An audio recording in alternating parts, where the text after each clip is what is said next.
funeral procession of notorious Cape Town gang boss Ernest Lastig Solomon has reached the Hermanus cemetery. Solomon was shot and killed in Boksburg, Gauteng in November. It was the second attack for the year after he and his son were shot in May in Cape Town. Monique Mortlock joins me from Hermanus and she's following proceedings for us. Talk us through what is happening at the moment, Mon. What's happening at the moment is we are at the Hermanus cemetery. As you mentioned, the casket has already been laid or taken down into the grave. You can see it's quite a large funeral procession since early this morning, starting at the home of Solomon in Hermanus, all the way to Houston, which is a 10-minute drive, to the Tusong Center, where there was a funeral service and also a Khoisan ritual.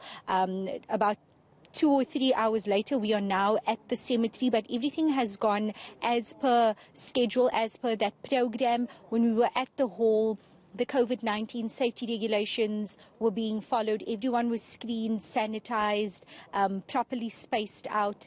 And we got to speak to Solomon's son, VITTO Solomon, who paid a tribute to his father. And in that tribute, he made mention of that shooting that you also mentioned, the first shooting in May, in which Solomon and his other son, Carlo, were wounded. He mentioned the fact that after that shooting, after the May shooting, his father tried to protect the family by moving away to create some distance, so that whoever of his opponents were trying to get to him, that they didn't do so through his family or impact or affect his family. I then asked him whether, following the Boksburg shooting on the 20th of November, in which his father and his father's associate passed away, whether there's any concerns of further retaliation, whether the family is worried at all for their safety. And this is what VITTO Solomon had to say.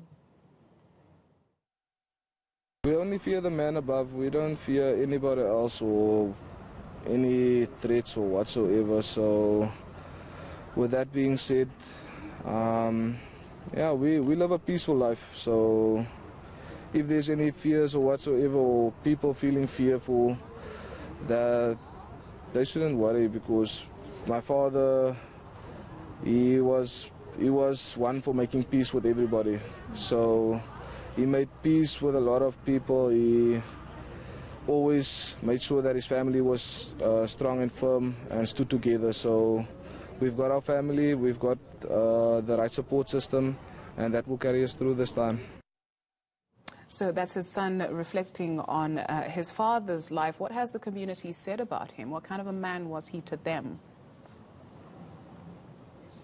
Some of the community members, especially those that my colleague Aisha Ismail spoke to in the days following that shooting, they made mention of the fact that Solomon was someone who had given back to the community in various ways. They made mention of the fact that he had even paid for a trip for pensioners to go visit the city, to visit Cape Town.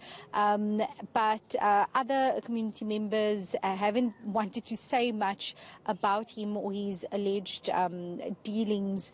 But what we have heard from members of the Khoi and the San community, these leaders who have been here, they said that Solomon was for the cause of promoting the Khoi heritage, the San heritage. He was a prominent leader in that community. And we saw that with all of these leaders, these traditional leaders coming out here to pay tribute to him and to also engage in a Khoisan ritual following the funeral service at the Tusong Hall. So it seemed there were various opinions about him, but largely those who have attended the funeral today only saying good things about him. His son VITTO, who I spoke to, he said that he was quite a strict father. He was a disciplinarian growing up. He raised them with a firm hand, and that's why they are the people that they are today. And as you heard, no fear there, no concern really about further attacks or further retaliation.